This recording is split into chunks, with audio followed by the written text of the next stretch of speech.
धर्म स्नेही आप सभी भव्य महानुभाव, बात 18वें तीर्थंकर अरनाथ भगवान के समय की है। बहुत सारे श्रावक शायद आपको ऐसे भी मिल सकते हैं जो कहें कि ये घटना 18वें नहीं 19वें तीर्थंकर मल्लिनाथ के समय की है। तो हम आपको थोड़ा सा क्लियर कर देते हैं, क्योंकि विष्णु कुमार महामुनिराज के जो पिता थे गृहस्थ अवस्था के, उनका नाम था महापद्म, और एक चक्रवर्ती हुए हैं, उनका नाम भी महापद्म है। तो जो चक्रवर्ती महापद्म थे वो भगवान मल्लिनाथ के समय हुए हैं, और जो विष्णु कुमार जो जिनके पिता महापद्म हस्तिनापुर के राजा थे वो भगवान अरनाथ के समय हुए हैं। ये चक्रवर्ती नहीं थे, बहुत बड़े राजा थे, तो कंफ्यूज नहीं होना है। तो घटना है 18वें तीर्थंकर भगवान अरनाथ के समय की। उज्जैन नगरी का राजा श्री वर्मा जैन धर्म का दृढ़ श्रद्धानी था।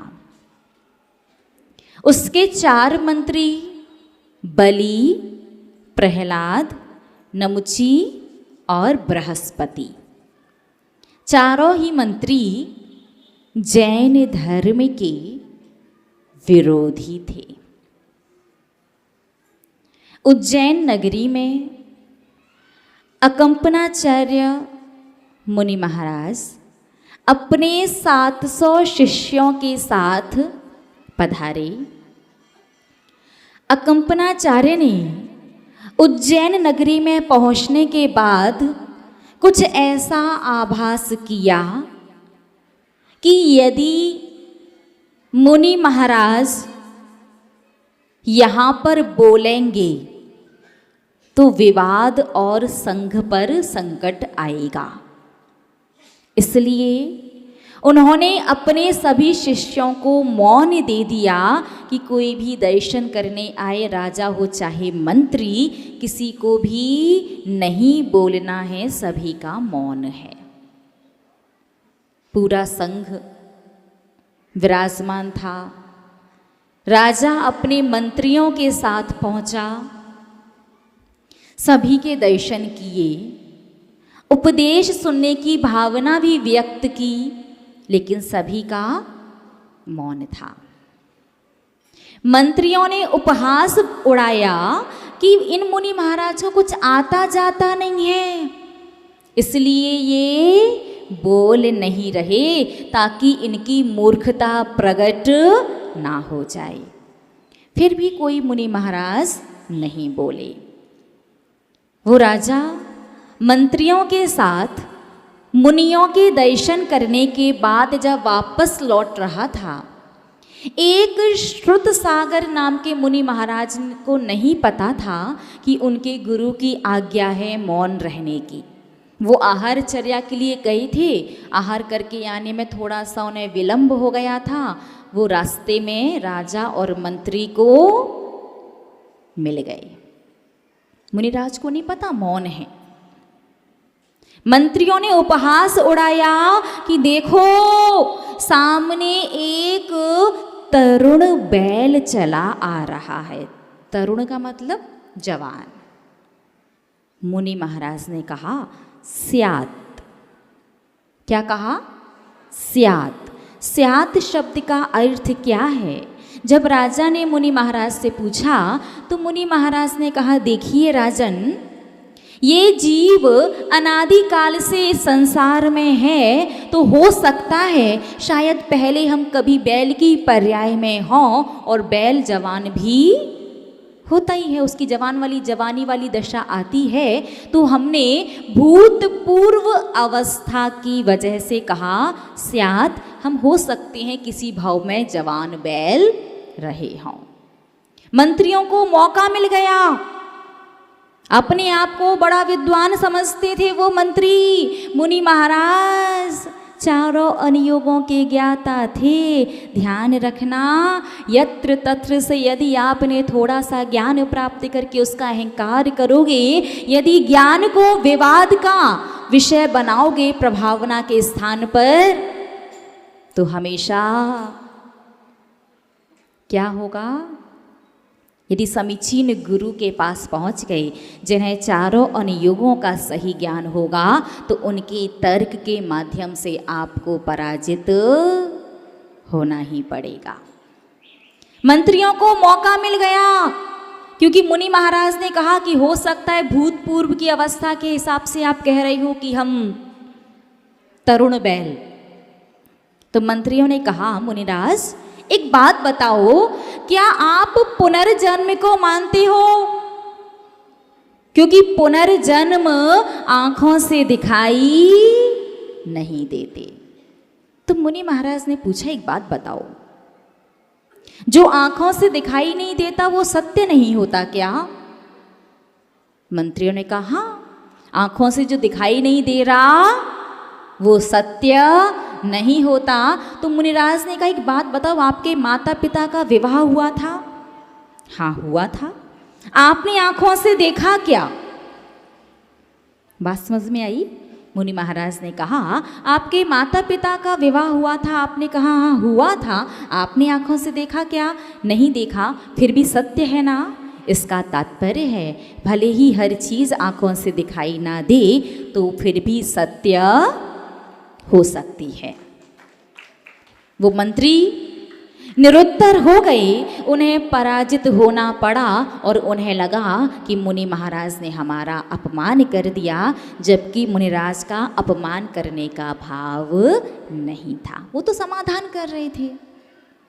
मुनिराज पहुंचे अपने गुरु के पास, अकंपनाचार्य के पास पहुंच करके पूरी घटना बताई। गुरुदेव ने कहा, तुम्हारा बोलने की वजह से अब पूरे संघ पर उपसर्ग संकट आ सकता है, इसलिए जिस स्थान पर वाद विवाद हुआ था, प्रायश्चित में पूरी रात्रि आपको वहीं पर जाकर के साधना करनी है। मुनि महाराज लौट गए, उसी जगह पर जाकर के ध्यान में खड़े हो गए।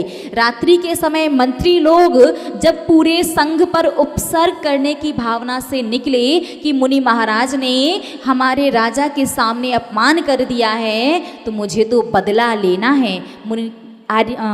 मुनि संघ की ओर वो जा रहे थे, लेकिन रास्ते में उन्हें श्रुतसागर मुनि महाराज मिल गए और उन्होंने कहा, अपमान तो इन्हीं ने किया था, इसलिए इन्हें समाप्त कर देते हैं। मुनि महाराज को मारने के उद्देश्य से जैसे ही चारों मंत्रियों ने अपनी तलवार निकाली, वैसे ही वहाँ के रक्षक देव ने चारों मंत्रियों को कीलित कर दिया।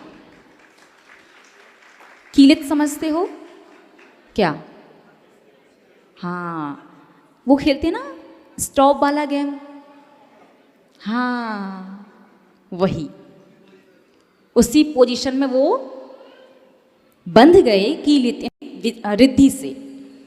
प्रातःकाल हुआ, पूरे नगर वालों ने देखा कि चारों मंत्री मुनि महाराज को मारने का प्रयास कर रहे थे, हाथ में तलवार थी। तो राजा ने चारों ही मंत्रियों को देश निकाला दे दिया और चारों ही मंत्री घूमते घूमते पहुँचे हस्तिनापुर नगरी। और हस्तिनापुर के जो राजा थे महापद्म, उनके दो बेटे थे, एक पद्म और एक विष्णु कुमार। राजा को वैराग्य हो गया, राजा दीक्षा लेने जा रहे थे। विष्णु कुमार ने कहा, मुझे भी इस राज्य भोगों में नहीं उलझना है, मुझे भी दीक्षा लेनी है। विष्णु कुमार ने भी दीक्षा ले ली, तो हस्तिनापुर का राज्य मिला पद्म को। एक दिन सिंहबल नाम के राजा ने हस्तिनापुर पर आक्रमण कर दिया और राजा हारने लगा। उस समय चारों मंत्रियों की वजह से, मंत्री जो बाली नाम का जो मंत्री था, उसकी वजह से राजा पद्म को युद्ध में विजय प्राप्त हुई। तो राजा ने मंत्री से कहा कि तुम मुझसे कोई भी एक वरदान मांग सकते हो, तुम जो भी मांगोगे मैं तुम्हें दूंगा। तो बाली ने कहा, अभी नहीं, समय आने पर मांग लूंगा। जो बलि मंत्री था उसने क्या कहा, अभी नहीं, समय आने पर मांग लूंगा। समय का चक्र ऐसा चला कि अकंपनाचार्य अपने पूरे संघ के साथ चातुर्मास करने के लिए हस्तिनापुर नगरी पहुंचे। जब मंत्रियों को पता चला वही आचार्य संघ पधारा है जिनकी वजह से हमें देश निकाला मिला था, तो उन्होंने राजा पद्म से अपना वरदान मांग लिया, 7 दिन का राज्य। 7 दिन का राज्य मांगा। पूरा मुनि संघ एक स्थान पर बैठा हुआ था। उनके चारों ओर, जब चारों मंत्रियों को राज्य मिल गया, उनके चारों ओर उन्होंने अग्नि जलाई और उस यज्ञ को नाम दिया नर मेध यज्ञ, जिसमें जीवित मनुष्यों को जला करके मार दिया जाता है। बड़ा यज्ञ कर रहे हैं हम। उस अग्नि में हड्डी, मांस, चर्म वगैरह डाल दी गई ताकि उनके धुएं से मुनियों पर उपसर्ग हो और बात इतनी तक पहुंच जाए कि शायद मृत्यु भी हो सकती है। श्रावण शुक्ला नवमी के दिन से वो उपसर्ग प्रारंभ हुआ। उसी समय मिथिला नगरी में एक सार चंद्र नाम के आचार्य विराजमान थे। रात्रि के समय उन्होंने आकाश में जब दृष्टि की तो उन्हें श्रवण नक्षत्र कंपायमान दिखाई दिया। नक्षत्र यूं ही नहीं कांपते। जब कोई बड़ी अनहोनी घटना घटती है तो नक्षत्र भी कंपित दिखाई देते हैं। रात्रि में मुनियों का, साधुओं का मौन रहता है, फिर भी उस श्रवण नक्षत्र को कंपायमान देख करके सारचंद्र आचार्य के मुख से एक शब्द निकला, हाय। क्या निकला? हाय। उनके बगल में एक छुल्लक जी बैठे थे पुष्पदंत नाम के। उन्हें बड़ा आश्चर्य हुआ कि रात्रि के समय अचानक से आचार्य के मुख से ऐसा शब्द क्यों निकला है। उन्होंने पूछा, आचार्य भगवंत क्या हुआ? तो आचार्य ने बताया कि हस्तिनापुर नगरी में 700 मुनियों पर 6 दिन हो चुके हैं, घोर उपसर्ग चल रहा है। यदि वो उपसर्ग शीघ्र दूर नहीं किया गया तो मुनियों की समाधि हो जाएगी, क्योंकि सभी मुनियों ने जब से उपसर्ग प्रारंभ हुआ था चारों प्रकार के आहार जल का त्याग करके ध्यान में बैठ चुके हैं। छुल्लक जी ने पूछा, उस उपसर्ग को दूर करने का उपाय क्या है? तो सारचंद्र आचार्य ने बताया कि धरणीधर पर्वत पर मुनि विष्णु कुमार साधना कर रहे हैं और साधना के माध्यम से उन्हें विक्रिया रिद्धि प्रकट हो चुकी है और उस रिद्धि के माध्यम से यदि मुनिराज चाहें तो उपसर्ग दूर कर सकते हैं। छुल्लक जी को आकाश में गमन करने की रिद्धि सिद्ध थी। आकाश में गमन करके पहुँचे विष्णु कुमार मुनि महाराज के पास। विष्णु कुमार मुनिराज ध्यान कर रहे थे।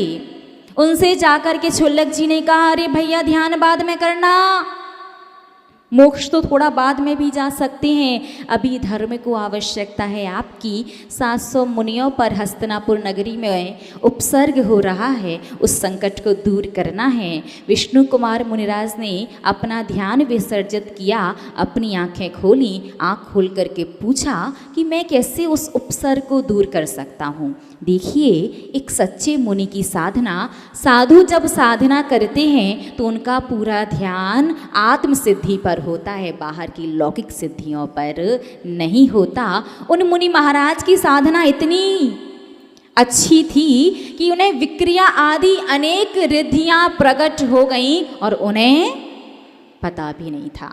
छुल्लक जी ने बताया, आपको विक्रिया रिद्धि प्रकट हो गई। उन्होंने कहा, सच में? उनने अपना एक हाथ जैसे ही आगे बढ़ाया, हाथ दीप समुद्रों को पार करता हुआ मानुषोत्तर पर्वत तक पहुंच गया। मुनि महाराज समझ गए। वो तुरंत हस्तिनापुर नगरी पहुंचे, क्योंकि हस्तिनापुर नगरी उन्हीं की जन्मस्थली थी। पहले वो अपने भाई के पास गए, जाकर के बहुत डांटा कि तुमने कुरु वंश का नाम खराब कर दिया, जिस कुरु वंश में संसार का अभी विश्व का प्रथम दानी राजा श्रेयांस हुआ था, जिस कुरु वंश में तीन तीर्थंकर शांतिनाथ, कुंथुनाथ और अरनाथ जैसे जीव हुए थे, उस कुरुवंश में आपने जन्म लिया और आपके रहते मुनियों पर उपसर्ग हो रहा है। राजा चरणों में गिर गया, क्षमा याचना करने लगा कि इसमें मेरी गलती नहीं है, मैं वचन में बंधा हुआ हूँ। मैंने मंत्रियों को वचन दिया था कि मुझसे कोई भी एक वर मांग सकते हैं, लेकिन उन्होंने उस समय तो नहीं मांगा और अभी उन्होंने मुझसे 7 दिन का राज्य मांगा है और मैं इन दिनों में कुछ भी नहीं कर सकता। तो मुनि महाराज ने थोड़ा सा विचार किया कि क्या करना चाहिए। चारों ही मंत्री जो यज्ञ कर रहे थे, तो मुनि महाराज भी ब्राह्मण एक बौना ब्राह्मण, कम कद का ब्राह्मण का रूप लेकर के पहुंचे वेद पाठ करते हुए मंत्रियों के पास। मंत्री ब्राह्मण को देख करके प्रसन्न हो गए और प्रसन्न होकर के कहा कि हम लोग बहुत बड़ा यज्ञ कर रहे हैं, तुम्हें जो भी मांगना हो हमसे भिक्षा में मांग लो, हम तुम्हें दे देंगे। उस ब्राह्मण ने कहा एक बार फिर से सोच लो कि जो मैं मांगूंगा वही देना पड़ेगा। मंत्री ने कहा बिल्कुल, कुछ भी मांगो दे देंगे। ब्राह्मण ने कहा 3 पग भूमि, 3 कदम जमीन चाहिए। बाली ने कहा बस 3 कदम, कुछ और मांग लो। उन्होंने कहा नहीं, 3 कदम, वो भी मैं खुद अपने पैरों से नापूंगा। मंत्री विचार कर रहे, एक तो इतना छोटा सा कद, ऊपर से सिर्फ 3 कदम, कितनी सी भूमि आएगी। फिर भी उसने कहा नहीं, मुझे बस 3 कदम भूमि चाहिए, वो भी मुझे अपने ही पैरों से नापना है। मंत्री ने गर्व में आकर के हाँ ठीक है नाप लो, दी तुम्हें 3 कदम भूमि।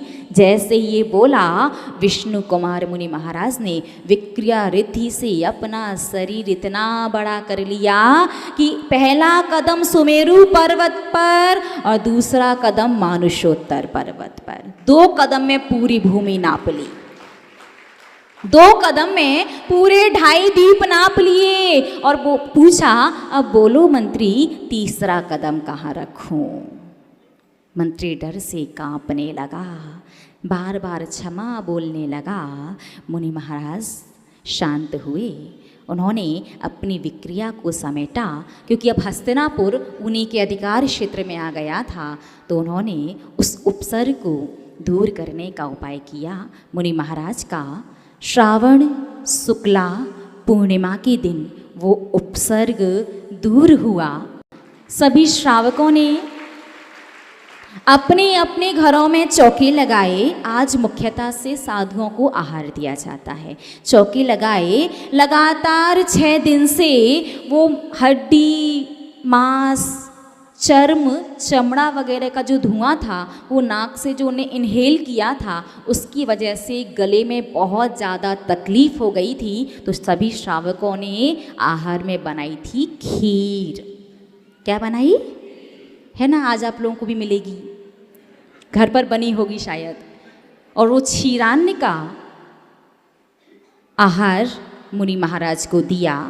और साधु के आहार होने के बाद सभी श्रावकों ने आपस में धर्म रक्षा की भावना से कच्चे धागे का एक सूत्र बांधा था, जिसे रक्षाबंधन के नाम से हम आज तक मनाते हैं। तो मुख्यतः से तो सहधर्मियों को धर्म रक्षा की भावना से रक्षा सूत्र बांधा जाता है। लेकिन वर्तमान में जो वात्सल्य का पर्व है हमारा रक्षाबंधन, कि विष्णु कुमार मुनि महाराज ने वात्सल्य की वजह से ही 700 मुनियों का उपसर्ग दूर किया था। वात्सल्य के पर्व ने आज आदान प्रदान का रूप ले लिया है। आदान प्रदान, बहन भी उस भाई के लिए अच्छी राखी लेकर के जाती है जहां से रिटर्न गिफ्ट बढ़िया मिलेगी। यदि रिटर्न गिफ्ट अच्छी ना मिलती हो तो राखी भी लोकल वाली ही जाएगी। ये आदान प्रदान का नहीं, ये रक्षा की भावना का, वात्सल्य की भावना का पर्व है।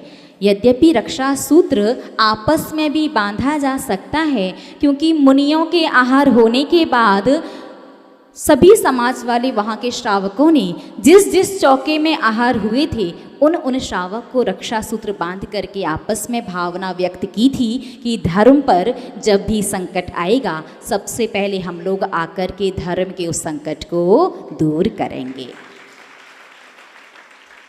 बाद में ये रक्षा सूत्र भाई बहन को बांधा गया। आप लोगों ने अपना इतिहास पढ़ा होगा कि चित्तौड़ की रानी कौन सी, पद्मिनी की कर्णावती, कर्णावती ने हुमायूं को राखी बांध करके उसके राज्य पर जब आक्रमण हुआ था उससे अपनी प्रजा की और राज्य की रक्षा की थी। तो इस प्रकार से भाई बहन को राखी बांध सकती है, लेकिन ये भाई बहन वाला पर्व नहीं है। इसमें जिसकी भी रक्षा करने की भावना हो, जिनसे भी आप चाहते हैं कि वो आपकी रक्षा करें, आप उन्हें रक्षा सूत्र बांध सकते हैं। लेकिन इसका ये मतलब नहीं है कि साधुओं के पास पहुंच जाओ।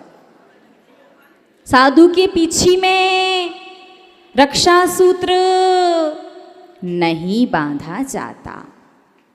कलाई तो बहुत दूर की बात है, भगवान के मंदिर में भी रक्षा सूत्र बांधते हैं, है ना। देखिएगा, वैसे सही तो ये है कि भगवान के समक्ष, गुरुओं के समक्ष अपने हाथ में रक्षा सूत्र बांधें और धर्म का और गुरुओं की रक्षा का संकल्प लें। उसके बाद अपने घर पर जाकर के रक्षा सूत्र बांधें तो अपने घर, परिवार, समाज और राष्ट्र की रक्षा का संकल्प लें। लेकिन रक्षा सूत्र होना किस चीज़ का चाहिए? तो देखिए, ऊन और रेशम, ध्यान से देख लो अपने अपने आगे, हमें दिखाई दे रहा है आपके पास क्या है। ऊन और रेशम का रक्षा सूत्र नहीं बांधा जाता। बांधोगे ना तो सोच लो फिर क्या मिलेगा। धागे का रक्षा सूत्र बांधा जाता है। ठीक है, तो 3 प्रश्न कल हमने आपको दिए थे। पहला प्रश्न था जैन धर्म के हिसाब से रक्षाबंधन क्यों मनाया जाता है। उसका उत्तर है कि हमारे 700 मुनियों की रक्षा हुई थी, तो धर्म की रक्षा की भावना से रक्षाबंधन पर्व मनाते हैं। दूसरा था कैसे मनाना चाहिए, तो सहधर्मियों के हाथ में कच्चे धागे का एक सूत्र बांध करके रक्षाबंधन पर्व मनाना चाहिए। मुनियों को, गुरुओं को, साधुओं को यदि आपके नगर में हैं तो आहार भी देना चाहिए।